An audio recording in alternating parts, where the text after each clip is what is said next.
Hoy le damos gracias a Dios, vamos a estar viendo estas dos cartas y vamos a ver en ellas cómo, en introducción, en cada una de ellas, generalmente vamos a estar viendo cómo el Señor Jesucristo se identifica con sus nombres que Él nos muestra en Apocalipsis para identificarse, para hacerle llegar en especial el mensaje a esa iglesia, a esa congregación. Y también podremos ver cómo les hace saber dónde se encuentran mal, equivocados. Les hace saber que es necesario cambiar. Y les hace saber que si no cambias, pues vas a tener unas consecuencias. Ahora, siempre debe de quedar claro esto. Las cartas son dirigidas a la iglesia de Jesucristo. Amén. No es para el que no conoce, es para el cristiano, el que tiene su fe cimentada en Jesús. Amén. Y esto es bien importante. Si tú ves en el YouTube, generalmente vas a ver que hablan sobre, en la introducción en el capítulo 1, y luego de los versículos 4 en adelante, pero difícilmente te hablan de las cartas. Y es, para empezar, porque muchos no quieren tomar en cuenta la advertencia de Jesús.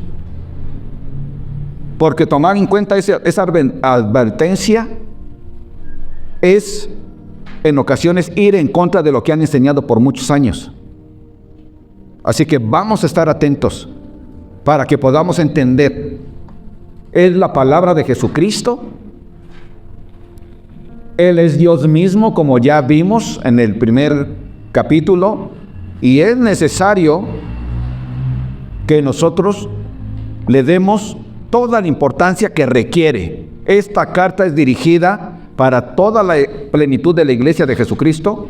Es dirigida ahorita en estas dos que vamos a ver, para Éfeso y para la iglesia en Esmirna, pero también es especialmente dirigida para esta congregación. Amén. Es para toda la iglesia en conjunto, pero también para la vida personal de cada uno de nosotros, porque nosotros somos la iglesia. Amén, familia. Entonces, ¿qué te parece si cerramos nuestros ojos y ponemos este tiempo en las manos del Señor? Aquí estamos, Padre hermoso, y aquí estamos, Señor, porque sabemos que has sido tú quien nos ha traído, bendito Padre, a este lugar para que escuchemos tu voz, tu palabra, estas cartas, bendito Dios, porque tú tienes ese mensaje para nosotros y sabemos la urgencia que hay aquí, Señor, para que nosotros las conozcamos. Gracias, Padre hermoso, por preocuparte por nosotros, porque tú lo único que quieres son cosas buenas para nosotros siempre. Y aquí estamos, Señor. Ayúdanos a ser atentos a tu palabra, a inclinar nuestro oído y a escuchar con gran valor las palabras, la revelación de Jesucristo, las palabras que este Espíritu tu Santo Espíritu nos habla, nos revela, Señor bendito. Ayúdanos, Padre Santo, a estar atentos. En tu nombre, oh Señor Jesús, oramos. Amén. Bien, vamos entonces a Apocalipsis capítulo 2, versículo 1. Dice la palabra de Dios de la siguiente manera: escribe al ángel de la iglesia en Éfeso, el que tiene las 7 estrellas a su diestra, el que anda en medio de los 7 candeleros de oro, dice esto. Ok. Escribe al ángel de la iglesia. ¿Quién es el ángel de la iglesia? Según la gran mayoría de los teólogos, es el pastor. Y el Señor Jesús le está diciendo a Juan el apóstol: escribe, ¿sí?, al líder de esta iglesia, al líder de Éfeso, la iglesia de Éfeso se encontraba en una ciudad que era muy rica. En esta ciudad había un comercio abundante. La gente tenía una posición económica alta, pero también tenían y eran reconocidos como una ciudad donde había muchísima idolatría. Se adoraba a muchos dioses de la mitología griega, ¿sí? Y en especial, ya para ese tiempo, a quien se adoraba más en estas colonias de Roma era el César. O sea, había perdido mucho peso la idolatría de los dioses griegos o a los dioses griegos, y se estaba levantando, porque además no era solo que la gente quisiera ir, era un requisito. Tenían que ir a adorar al emperador en turno, y para eso ya tenían un templo muy grande. Y hablando de templos, el templo más grande y que era conocido como una de las 7 maravillas del mundo en aquel tiempo, era el templo que fue levantado para la diosa Diana. La diosa Diana tenía más de 1000 sacerdotisas. Estas sacerdotisas eran empleadas que practicaban el sexo, es decir, se prostituían. Esto es lo que representaba esta diosa, la diosa supuestamente del amor, pero en realidad era de una inmoralidad sexual. Ahora, en esta ciudad se encontraba la iglesia de Éfeso. Nosotros recordamos que la iglesia de Éfeso, ¿quién la levantó? ¿Sí se acuerdan? Dios, ¿a través de quién? Del apóstol Pablo. Allí él estuvo ministrando alrededor de 3 años y medio. Pero también hubo otros grandes predicadores ahí, maestros de la palabra. ¿Como quién? Como Apolos, ¿sí? Quien fue enseñado y le apoyaba ahí Aquila y ¿quién? Priscila. También vemos a través de la tradición judía cristiana que el apóstol Juan, quien está escribiendo aquí, también fue pastor de esta iglesia, y era una iglesia que tenía un buen conocimiento de la palabra de Dios, un conocimiento muy apegado a su palabra. Y nosotros podemos ver cómo nuestro Señor Jesucristo va a empezar aquí a reconocer las grandes virtudes de esta iglesia. Vayamos al verso 2 y dice: yo conozco tus obras. Y esto es grandioso, porque esto tiene que quedarnos claro. Él conoce las obras de la iglesia de Éfeso, porque Él es el Dios que omnipresente y omnisciente, todo lo conoce y Él está en todos lados. Él es el que conoce y pesa el corazón de las personas. Él conoce las virtudes de esta iglesia y también conoce y pesa el corazón de cada uno de nosotros. Ahora, vemos cómo le dice también que conoce que su arduo trabajo y paciencia, y que no puede soportar a los malos. La iglesia de Éfeso fue una iglesia que sufrió mucha persecución. En ese tiempo había mucha persecución. Y sin embargo, dice la palabra que Jesús conoció su paciencia. Era una iglesia que era una roca firme para sostenerse en su doctrina. No se echaba para atrás no tenía temor de hablar por Cristo. Ellos trabajaban, como dice aquí, arduamente. O sea, ellos tenían buenos estudios basados en la palabra de Dios, salían a predicar el evangelio, era una iglesia de oración, tenían un buen discipulado, era una iglesia que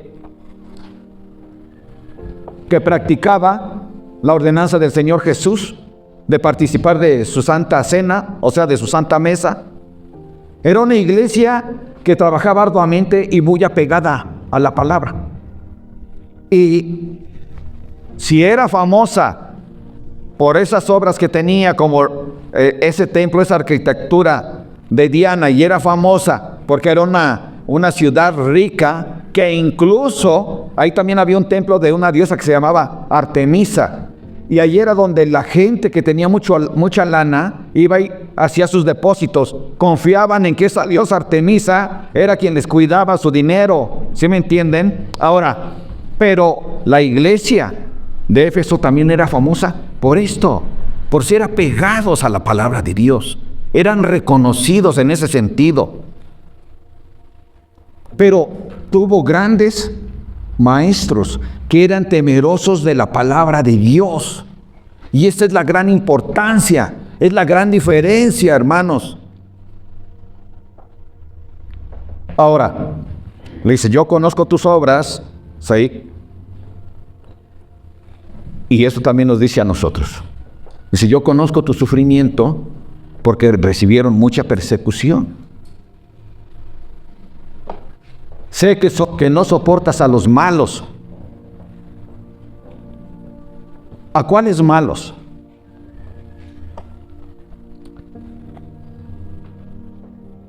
A aquellos, como dice la palabra, y ya has probado a los que dicen ser, ¿qué? Apóstoles, y no lo son. ¿Y los has hallado qué? Mentirosos. A estos malos se refiere. No soportas a los malos. A los que hablan la palabra supuestamente de Dios, pero que la tergiversan. A los que hablan de su ronco pecho y no la palabra de Dios, o que mezclan la palabra de Dios con sus propias ideas e intereses y propósitos. Dice, pero tú aborreces a estos que se hacen llamar apóstoles. No lo digo yo, está escrito, amén. Y no lo son. Solo se hacen llamar, pero no lo son. ¿Y los has hallado qué? Mentirosos. Y es que los falsos profetas, los falsos maestros, abundaban en aquel tiempo. Y hoy, mucho más. Pero aquí está hablando el Señor. Esta palabra, recuerda, es escrita para que cada uno de nosotros también la tomemos en cuenta. Es responsabilidad nuestra ver dónde nos reunimos. Si nos están hablando de manera cabal lo que está escrito en su santa palabra del Señor, o es una palabra, sí, diluida, adulterada. ¿Cuál es el objetivo de esa iglesia? ¿Cuál es el propósito de esa congregación? ¿Cuál? ¿Es Dios? ¿Es Jesucristo? Entonces ahí podemos estar. Pero si el objetivo son otras cosas, si el objetivo no es la gloria para el Señor, si el objetivo no es hacer la voluntad escrita de nuestro Padre Celestial, entonces puede uno equivocarse.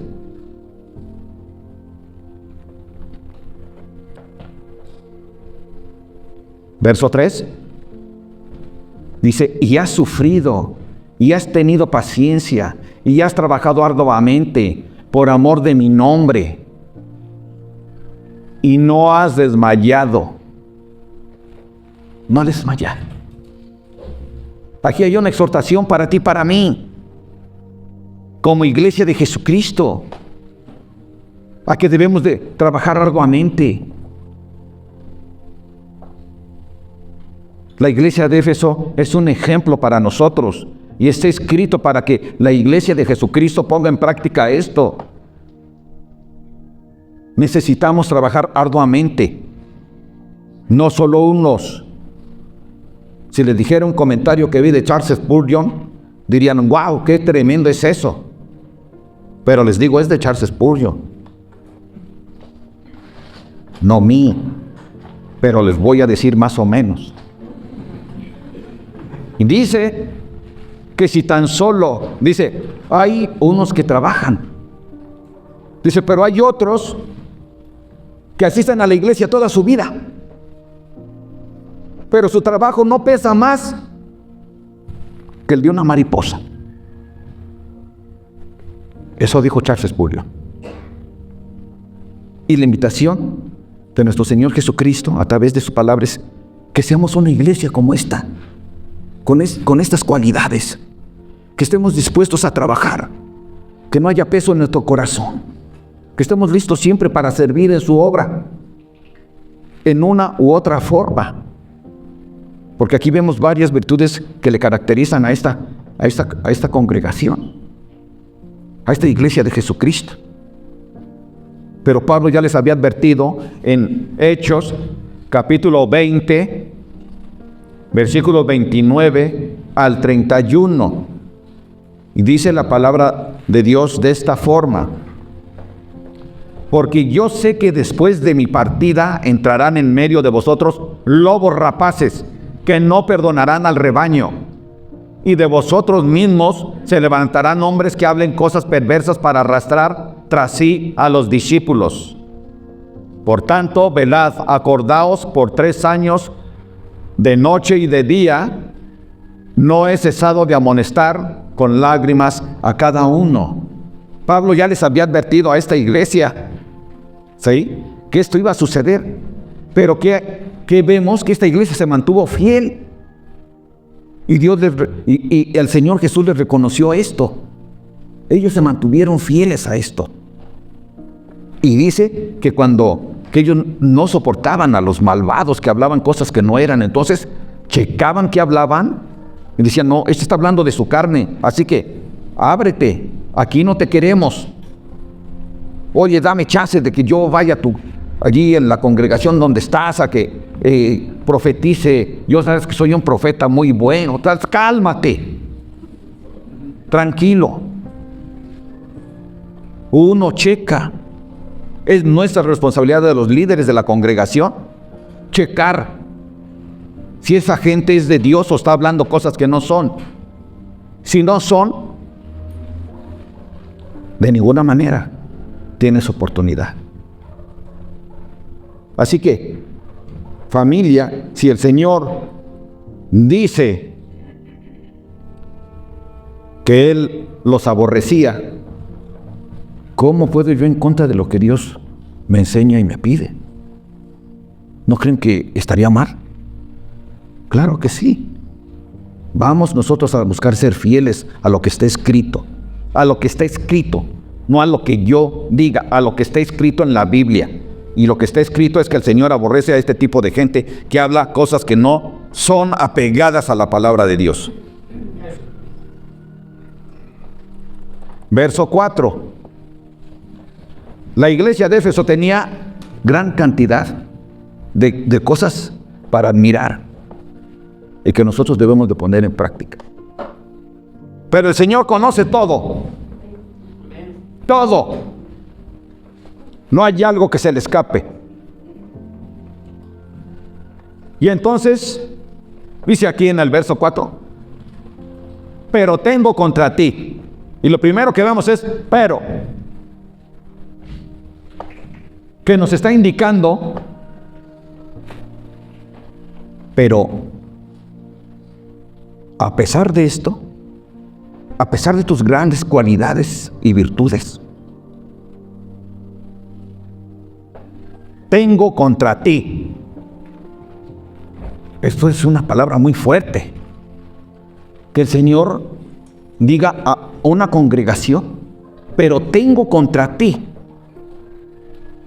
Pero también la palabra del Señor las debemos de tomar de manera personal.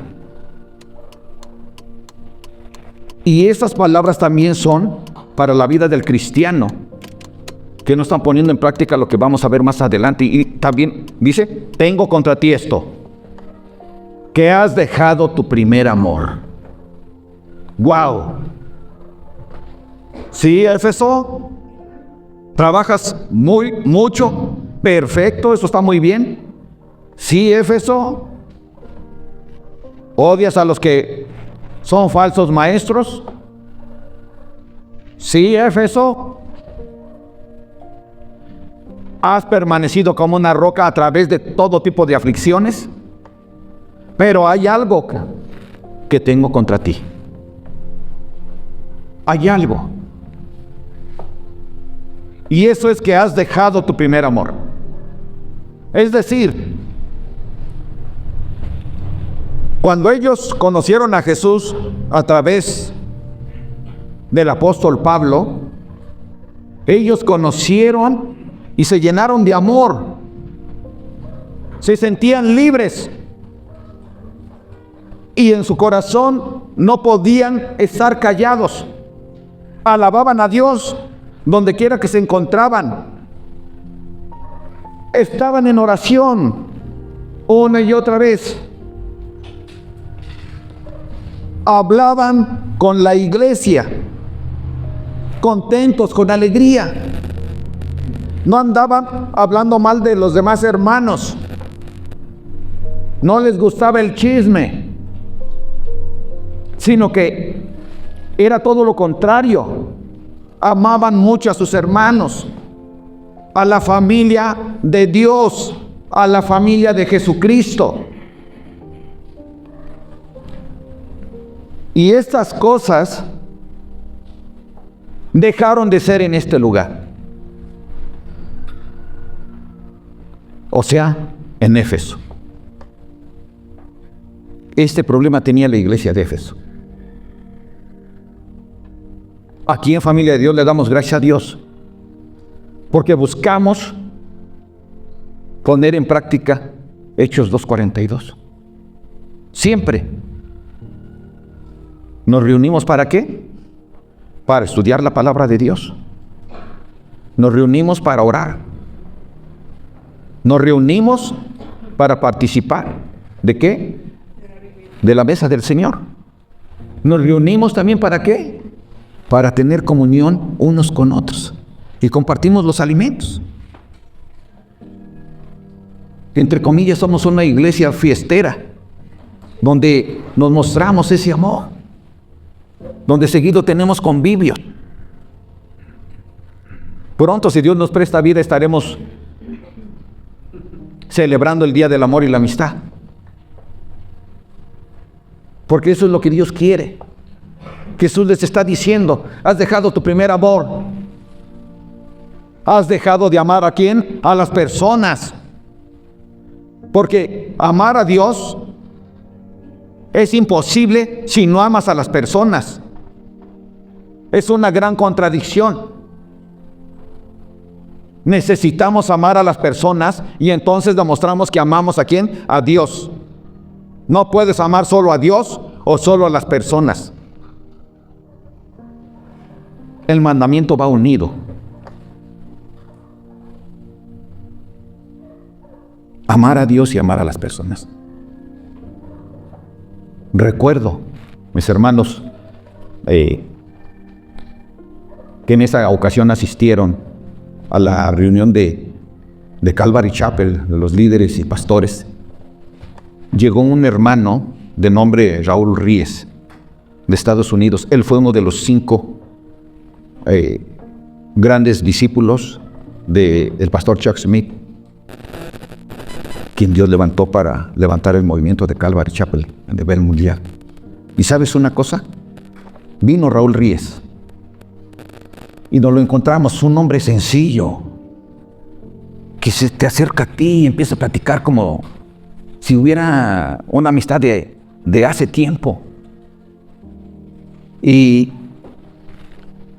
recuerdo que ya por la noche, como nos hospedamos en el mismo hotel, él preguntó, ¿y cuál es el propósito de la iglesia Familia de Dios? Y entonces le dije, el propósito de la familia de Dios, hermano, es amar a Dios y amar a las personas. Entonces quedó así, porque generalmente el propósito es discipular, preparar y enviar. Pero cuando le di esta respuesta de cuál es el propósito de esta congregación, entonces él dijo, oh, hermano, muy bien. Y entonces ya nos empezó a dar otras palabras que él quería darnos, porque él solito se acercó, estábamos reunidos nosotros, porque después de que termina la reunión por la noche, allí en Calvary, nosotros allí en el hotel nos reunimos y ahí estamos 2-3 horas platicando de lo que hemos visto.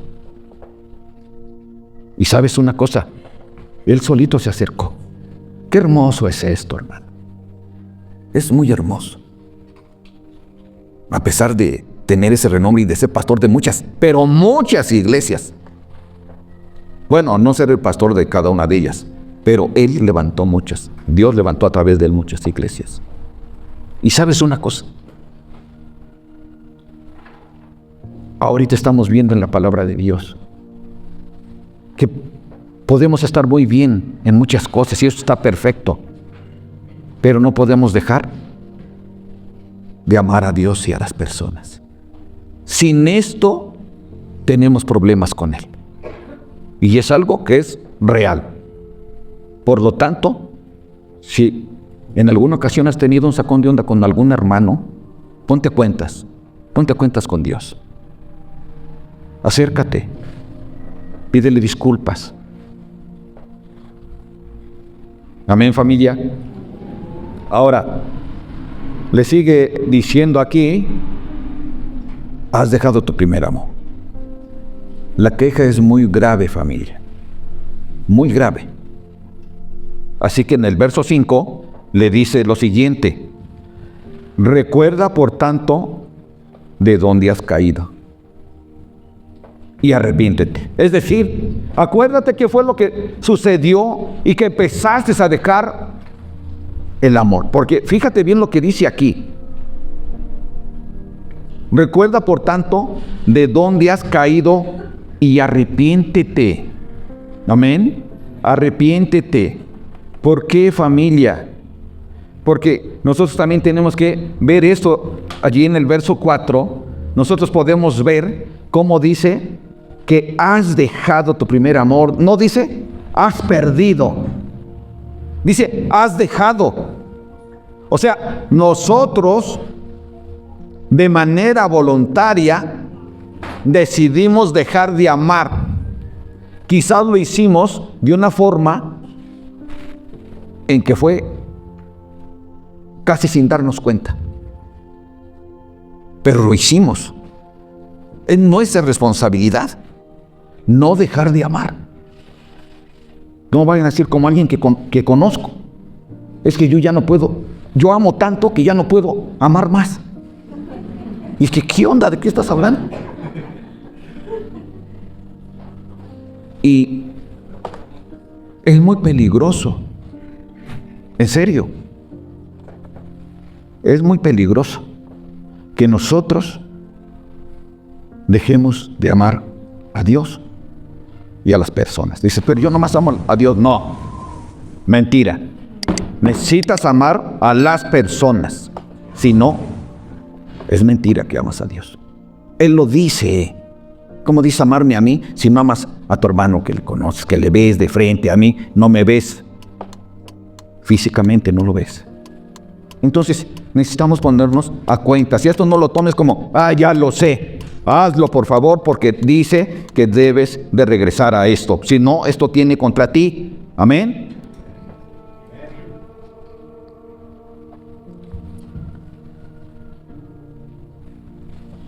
No podemos nosotros, familia, creer que tenemos la razón siempre y pensar que yo, ¿por qué le voy a pedir perdón a esta persona? Bueno, ¿qué hacía Jesús? Perdónalos porque no saben lo que hacen. Y los perdonaba. Tú también puedes perdonar si alguien te ofendió. De hecho, debes hacerlo. Cada situación es diferente, pero debes hacer esto siempre. Siempre. Amén, familia. Dice el verso 5. Fíjate bien.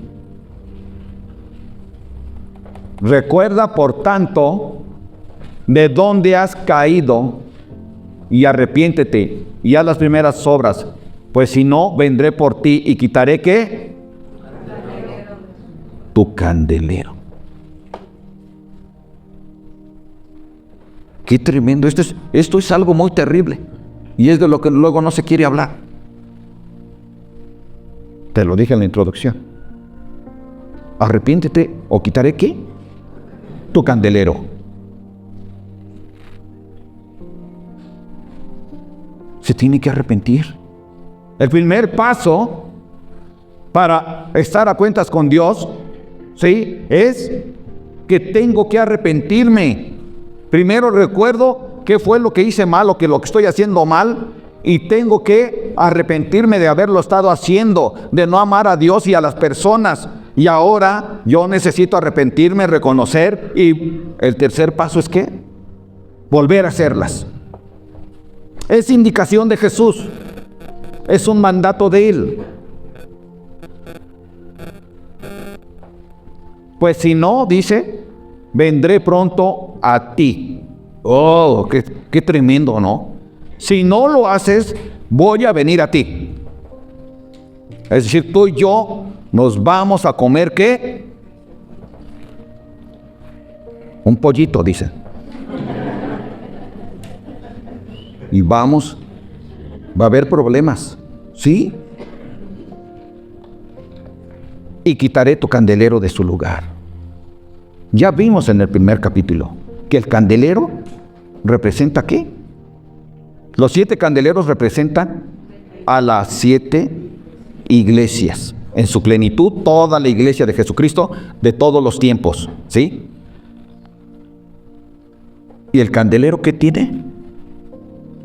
Arriba, una lámpara, ¿sí? Las lámparas representan, lo vimos hace 8 días, a las iglesias. Pero Jesús le dice, yo quito tu candelero. ¿Qué le quita entonces? Le quita su lugar en la iglesia. Le quita su luz. Y al quitarle su luz, no hay vida. ¿Sí me entiendes? Porque Jesús se va de ahí. Bueno, Jesús no se va, perdón. Más bien Él saca. ¿Sí? Hacia un lado. La pone en penumbra a esa iglesia, a esa congregación. Pero también es para cada uno de nosotros de manera singular y personal. ¿Estamos nosotros amando a Dios y a las personas? Si no lo hemos hecho, tenemos que reaccionar, recapacitar. ¿Por qué hice esto? No debo ser duro, sino voy a creerle a mi Señor, a mi Dios, a mi Salvador. Y entonces yo voy a hacer ¿qué? Las primeras obras, para que yo no tenga problemas con el Señor, para que su luz no sea quitada de mí, porque Dios es amor. Dios es amor, familia. Si no hay amor en tu corazón, Jesús dice, tú no perteneces aquí. La congregación puede seguir reuniéndose y haciendo todo lo que quiera, pero ya no hay luz ni vida hay. Esto es lo que el Señor Jesús nos está diciendo. Es algo muy tremendo, ¿no? Una confrontación de alguien que cree que está haciendo todo bien, pero hay algo que está mal. Pero Dios y nuestro Señor Jesús es a todo da con uno. Y así que, pero tranquilízate, Éfeso, ahí te va, te voy a consolar con esto. 6.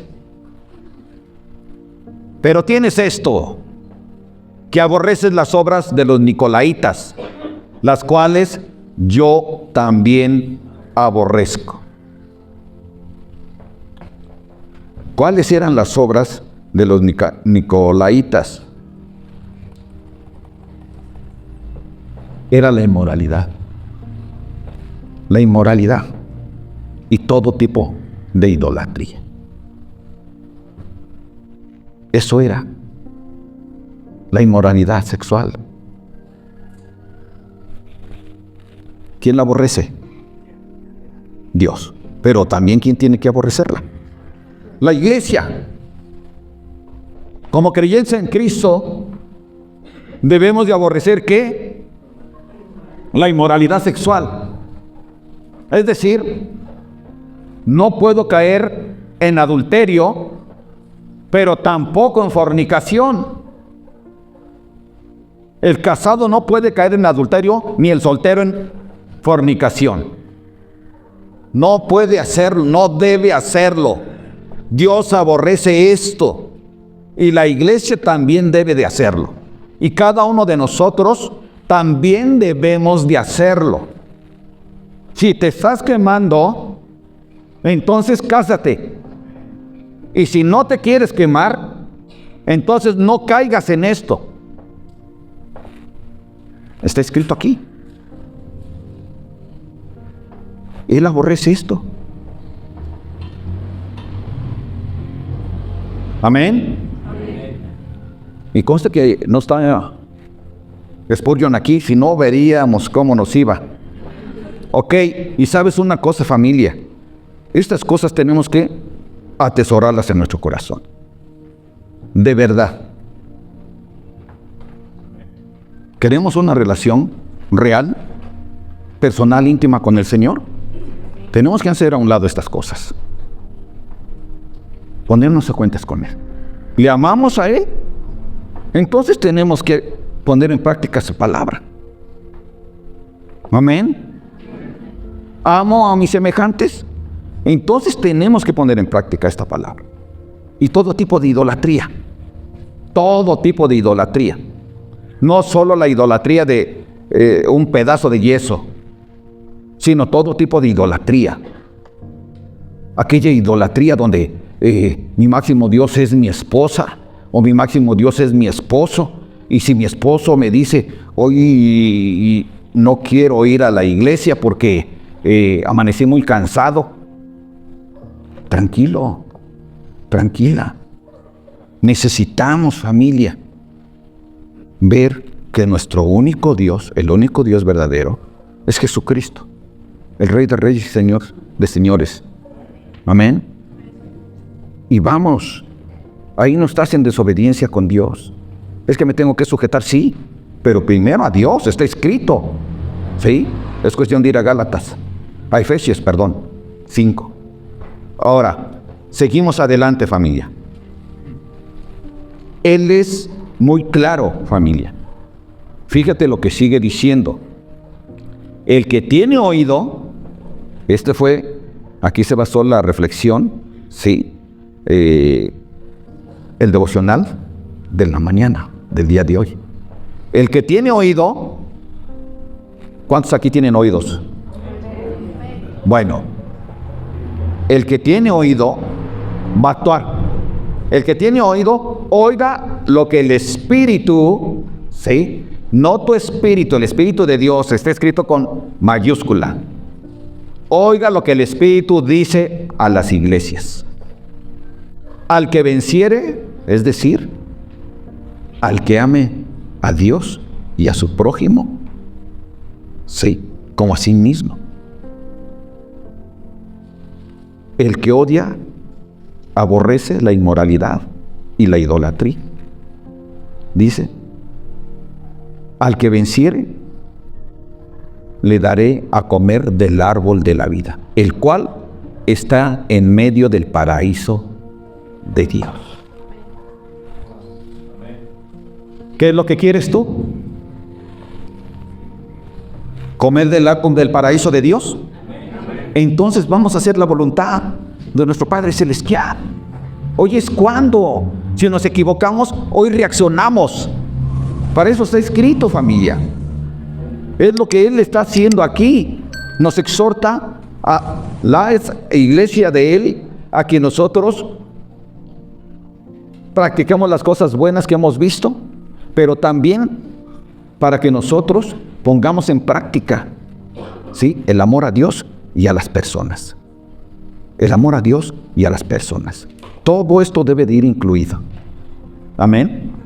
De hecho, se cree que esta iglesia de Éfeso tomó muy en serio la palabra,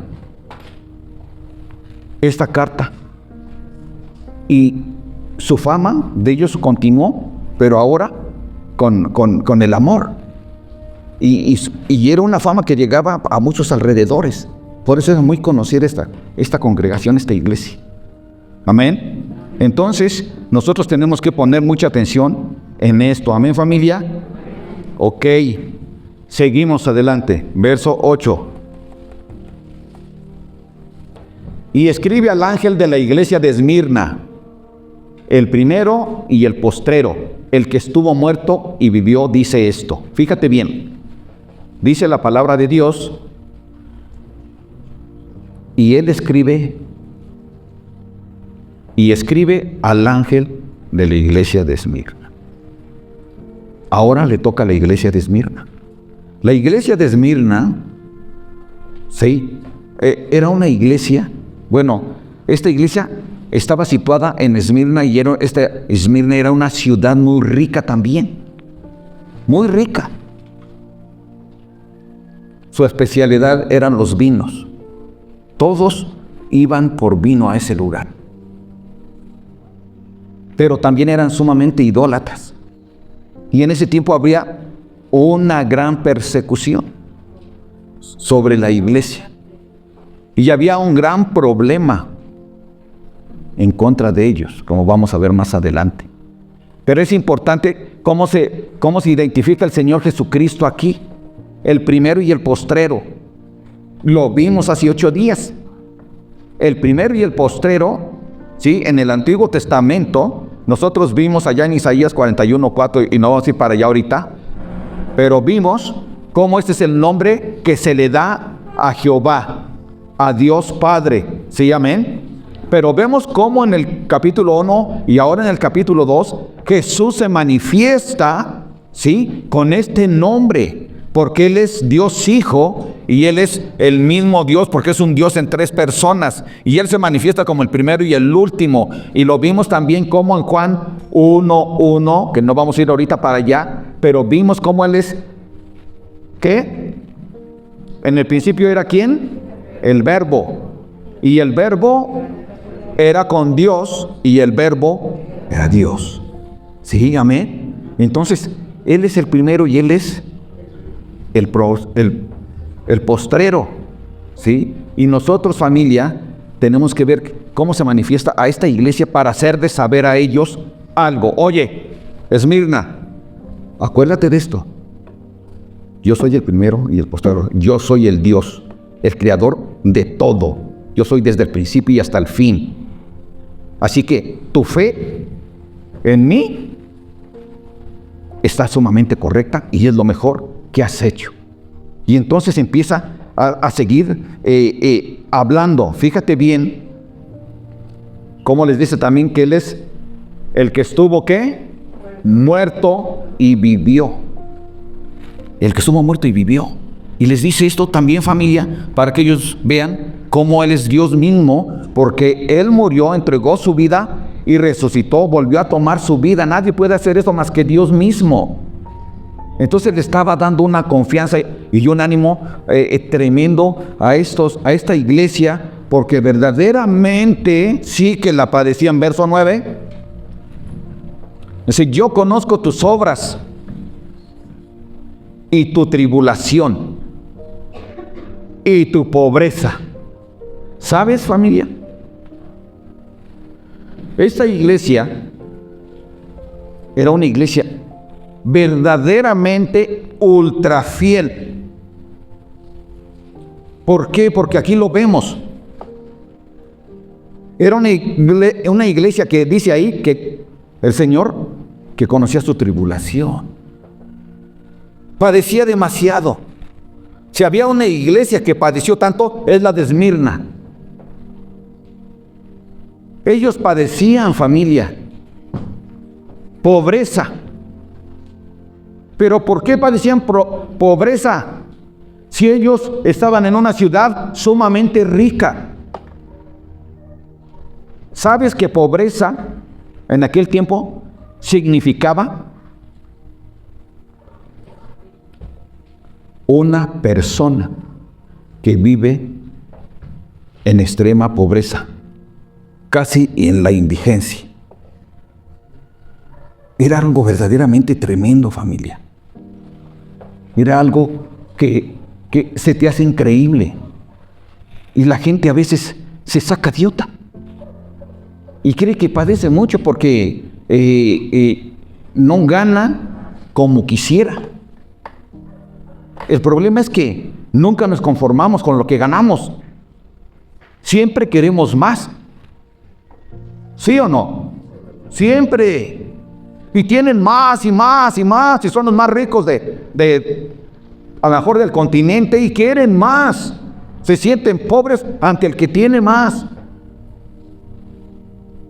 Y sabes una cosa, Jesús dice: yo conozco tu tribulación. Tu tribulación. Ellos eran atribulados, familia. ¿Por quién? Dice: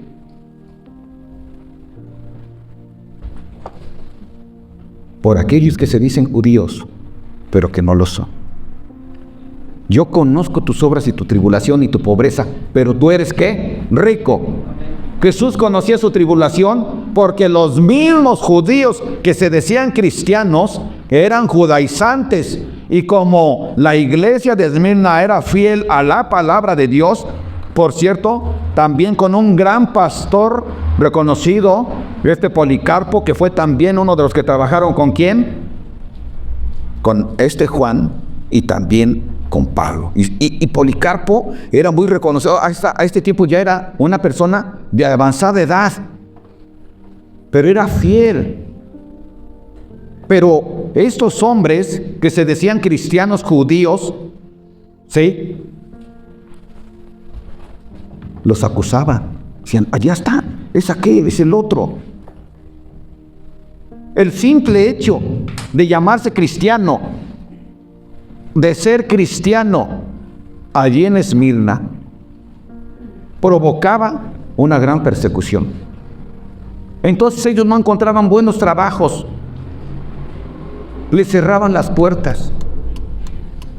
Pero además, si veían que alguien empezaba a prosperar, le robaban. Ellos vivían una pobreza realmente terrible.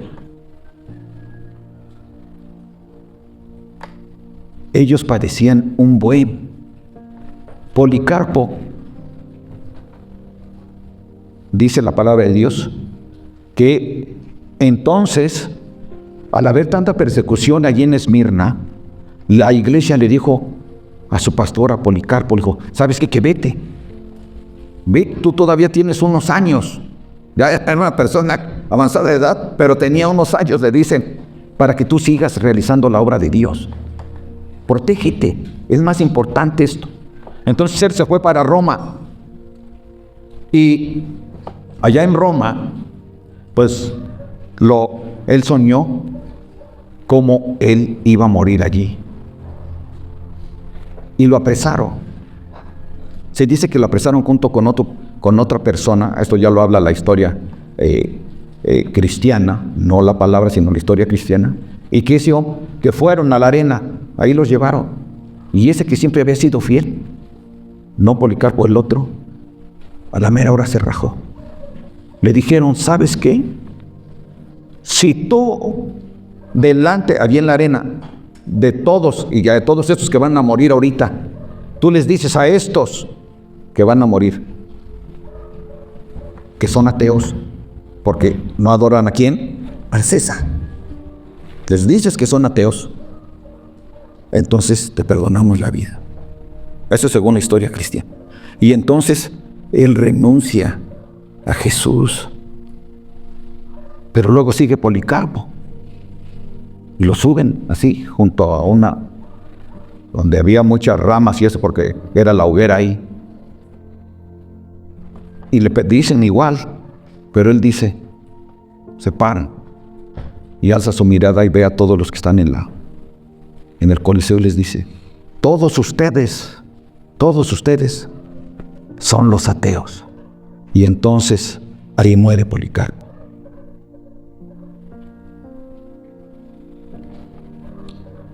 Según otro comentarista, él dice que el hecho de llamarse cristiano en Esmirna era como autoinmolarse. Era una gran prueba. ¿Te imaginas, familia? Y a veces nosotros decimos, estoy pasando por prueba. Dios me puso una prueba. ¿Por qué, hermano? No, es que me dolía la cabeza. Por eso no fui a la iglesia. ¿Sabes una cosa, familia? Qué tremendo es esto. Estas eran verdaderas pruebas. No, Dios no metió a la iglesia de Esmirna para que fueran perseguidos. Fue el diablo. Pero Dios veía esa prueba de qué tamaño era su fe. Y así es en cada uno de nosotros.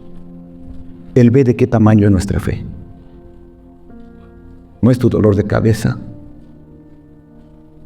No es que amaneciste muy cansado porque ahora trabajaste horas extras.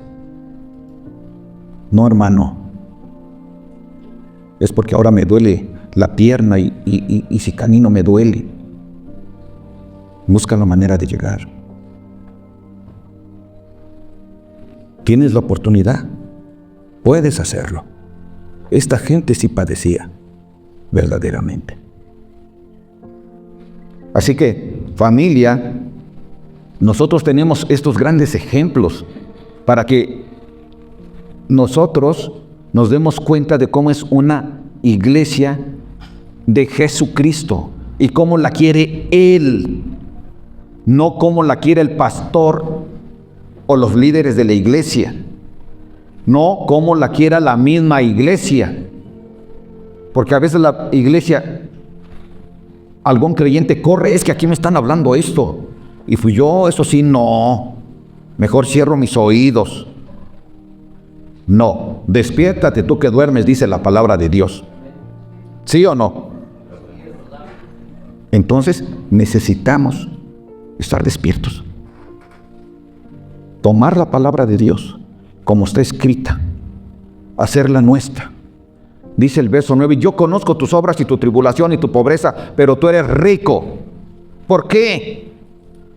Porque era una iglesia que tenía una fe inquebrantable. Prefería morir antes que rechazar a Jesucristo. Dice, tú eres rico. Y es que vale más una iglesia pobre económicamente, pero rica espiritualmente, que una rica económicamente, pero muerta espiritualmente. Así que ellos tenían que entender que si la muerte no pudo detener a Jesús para resucitar y estar en la presencia del Señor, también es con nosotros. La muerte no puede detenernos. También vamos a estar en su presencia. Amén, amén, familia.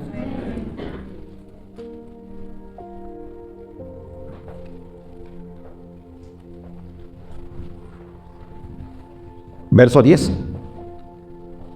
No temas en nada lo que vas a padecer. He aquí, el diablo echará a algunos de vosotros en la cárcel para que seáis probados. Y tendréis tribulación por 10 días, es decir, por cierto tiempo. Sé fiel hasta la muerte. Es la exhortación, es el mandato del Señor. Sé fiel hasta la muerte. O sea, no seas chilletas. Haz a un lado. Cómprate unas pastillas si te duele mucho la cabeza. ¿Y sabes una cosa? Dice que esto va a pasar. Dice, sé fiel hasta la muerte y yo te daré, ¿qué? La corona de la vida. ¡Wow! no una corona como la de aquel tiempo que les ponían a los atletas. ¿Sí se acuerdan que eran ese tipo de coronas? Sí, con laurel y flores y todo eso. Esa se marchita. Y las de oro y que tuvieran piedras preciosas, igual se abollan y terminan, se acaba. Pero esta corona de la vida es una corona eterna, eternamente delante de Dios. ¡Wow! Esto es para ti y es para mí. Solo tenemos que ser fieles. La gente a veces, ay, ¿cómo voy a dejar de adulterar? Ay, ¿cómo voy a dejar de fornicar? Ay, ¿cómo voy a dejar de robar? Ay, ¿cómo voy a dejar de defraudar? Hay muchas cosas. Pero dice, sé fiel hasta la muerte. Fiel hasta la muerte. ¿A quién? A Dios. Y yo te daré la corona de la vida. Él no miente. Lo que Él promete, Él lo hace y lo cumple, familia. ¿Cuántos dicen amén? Amén. Ok, verso 11 dice, el que tiene oído, ¿qué? Oiga lo que el Espíritu dice, ¿a quién? ¿No acabábamos de leer esto en el 7? Y otra vez te lo vuelve a decir a ti y a mí. El que tiene oído, oiga lo que el Espíritu dice a las iglesias. El que venciere, ¿qué? No sufrirá daño de la segunda muerte. ¿Cómo? ¿Hay una segunda muerte? Sí. El cristiano muere físicamente. Pero al que no muere en Jesucristo, tiene una segunda muerte. Y es cuando Jesús lo juzga al final de los tiempos y se va al infierno, al lago de fuego, al Jena, donde el fuego, el lloro y el crujir de dientes, donde el gusano de fuego no se apaga jamás, sino que eternamente. Eso es la segunda muerte. Y eso va a suceder para el que no sea fiel al Señor. Pero si somos fieles, el Señor nos va a dar ¿qué? La corona de la vida. La corona de la vida. Pablo nos muestra que él siguió y siguió y siguió avanzando. No que ya lo haya yo conseguido o alcanzado todo. Siguió. Él buscaba alcanzar la corona de la vida. Amén, familia. También nosotros sigamos adelante, caminando, siendo fieles a Él, a su palabra. A su palabra. Amén. ¿Cuántos dicen amén? Entonces, vamos a hacerlo, familia. Gracias, Padre, por tu amor, por tu misericordia, por hablarnos, por darnos la oportunidad de conocer, bendito Dios, en qué situación también nos encontramos nosotros como iglesia y las cosas que podemos corregir como grupo cristiano, pero también de manera personal. Sabemos que es tu amor, porque tú quieres que nosotros comamos del árbol de la fruta de la vida y que obtengamos ¿qué? La corona de la vida. Y eso solo porque tú eres bueno con nosotros. Ayúdanos, bendito Dios, ayúdanos, bendito Salvador, a ser fieles a tu palabra. En el nombre tuyo, que es sobre todo nombre, te suplicamos todo esto. Amén.